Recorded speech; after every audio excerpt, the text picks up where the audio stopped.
अस्सलाम वालेकुम दोस्तों, मैं हूं उमैर अदीज़ और आप देख रहे हैं यूआर अदीज़। दोस्तों आज बुनकर से हटकर थोड़ा अलग मुद्दे पर बात कर लेते हैं।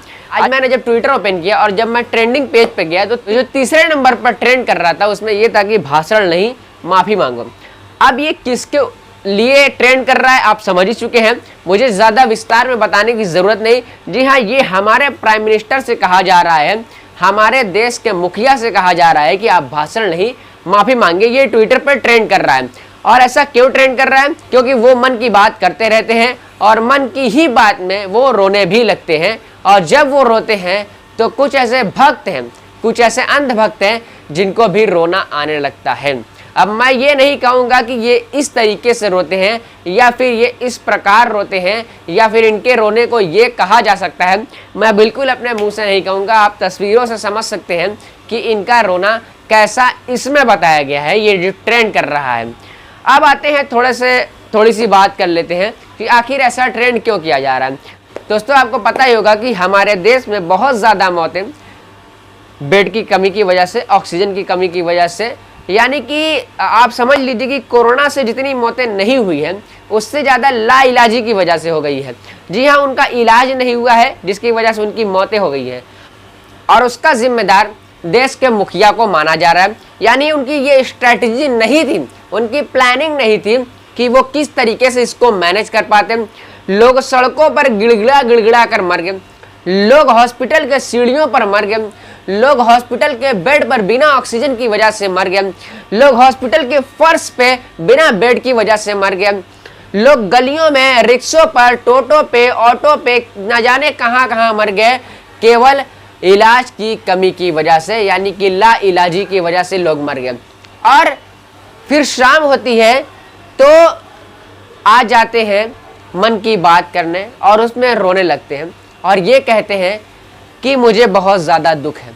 तो उसी बात पे जनता का ये कहना है कि आप भाषण नहीं माफ़ी मांगिए, हमें भाषण नहीं चाहिए, हमें माफ़ी चाहिए। आप हमसे माफ़ी मांगिए, आपने जुर्म किया है और हमारे ऊपर जुर्म किया है, हमारे ऊपर बहुत बड़ा जुल्म किया है आपने, जिसकी वजह से इनसे ये कहा जा रहा है कि भाषण नहीं माफ़ी मांगिए। और ये मैं नहीं, ये ट्विटर पर ट्रेंड कर रहा है, आप इसको मेरे पर मत कहिएगा कि मैं कह रहा हूँ कि मोदी जी से मैं कह रहा हूँ कि आप भाषण नहीं माफ़ी मांगिए, बिल्कुल नहीं। ये ट्विटर पर ट्रेंड कर रहा है कि भाषण नहीं माफ़ी मांगिए। तो अब थोड़ा आ जाते हैं देश के प्रोग्रेस के ऊपर, देश के इकोनॉमिक डेवलपमेंट के ऊपर बात कर लेते हैं। जैसा कि आपको पता होगा कि अभी जो एनुअल रिजल्ट आया था जीडीपी का, उसमें -7.3% ग्रोथ रेट था। दोस्तों ये हमारे देश में तीसरी बार हुआ है जब एनुअल ग्रोथ रेट यानी कि जीडीपी का एनुअल ग्रोथ रेट माइनस में गया हो। पहली बार दोस्तों ये हुआ था 1965-66 में, जब जीडीपी का ग्रोथ रेट -2.6% चला गया था। और ये क्यों हुआ था? क्योंकि उस समय पाकिस्तान से जंग चल रही थी और हमारा देश शुरू आज़ाद हुआ था, जिसकी वजह से बहुत ज़्यादा हालात ख़राब थे, जिसकी वजह से -2.6% जीडीपी ग्रोथ रेट चला गया था।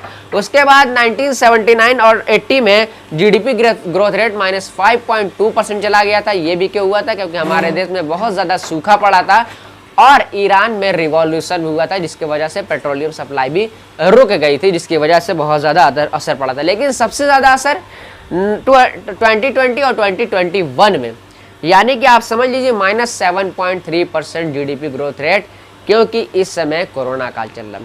और ऐसा नहीं कि केवल इंडिया का ही माइनस में जीडीपी ग्रोथ रेट रहा हो, बहुत सारी कंट्रीज ऐसी हैं, शायद अगर मेरा नॉलेज सही है तो 166 ऐसी कंट्रीज हैं जिनका ग्रोथ रेट माइनस में हो, निगेटिव हो। लेकिन इतना ज़्यादा ग्रोथ रेट निगेटिव, और ये पहली बार, ये पहला साल नहीं है कि 2021 में ग्रोथ रेट माइनस में हो, ये इसके पहले भी हुआ था। तो ग्रोथ रेट निगेटिव ये पहली बार नहीं कि पहली बार आप सोच रहे हो कि 2021 में पहली बार ग्रोथ रेट निगेटिव आया हो। ये पिछले 5 साल का अगर आप उठाएंगे तो लगातार चार्ट नीचे के ही तरफ आ रहा है। लेकिन फिर भी हमारी देश की जनता को बिल्कुल नहीं फर्क पड़ता। पेट्रोल का दाम तो इसलिए बढ़ रहा है कि आप वाहन का यूज़ कम करें, पैदल चलें, पेट ताकि आपका ना निकले, ये भी एक भले के लिए ही किया गया है। सरसों के तेल का रेट 175-180 रुपये किलो इसलिए कर दिया गया है ताकि आप ज़्यादा यूज़ ना करें तेल का, कुकिंग ऑयल का ज़्यादा यूज़ ना करें, ताकि आप कम खाएं और आप स्वस्थ रहें, तंदुरुस्त रहें। तो ये सारी महंगाई हमारे भले के लिए ही हो रही है, लेकिन क्या करें, टिप्पणियाँ करने वाले करते ही हैं, जैसा कि आप सोच रहे हैं। तो दोस्तों इसलिए ये कहा जा रहा है कि आप भाषण नहीं, माफ़ी मांगिए। दोस्तों आंसू तो कई तरीके के होते हैं, अब मैं क्या कहूँ कि इनका आंसू कैसा था, और क्या इतनी सारी चीज़ें जो हुई है हमारे देश में पिछले 5-6 सालों में, आप ज़रा सोच कर देखिए कि अच्छी चीज़ क्या हुई है। अच्छी चीज़ क्या हुई आप ज़रा सोच कर देखिए। महंगाई हो, विकास हो, जीडीपी ग्रोथ रेट हो, या फिर कोई बिजनेस एक्टिविटी हो, या फिर एक्सपोर्ट इंपोर्ट का मामला हो, या फिर कर्ज का मामला हो, कोई भी चीज़ आप देख कर सोच कर देखिए क्या चीज़ अच्छी हुई है। और अगर अच्छी हुई तो आप हमें ज़रूर बताएं कमेंट बॉक्स में, उसका भी जवाब देने की कोशिश करूँगा। तो आपको क्या लगता है, भाषण चाहिए आपको या फिर माफ़ी चाहिए? उम्मीद करता हूँ कि वीडियो पसंद आया होगा। पसंद आया तो प्लीज़ से लाइक करें, दोस्तों के साथ शेयर करें, चैनल को सब्सक्राइब करना ना भूलें। मिलते हैं नेक्स्ट वीडियो में। अल्लाह हाफिज़।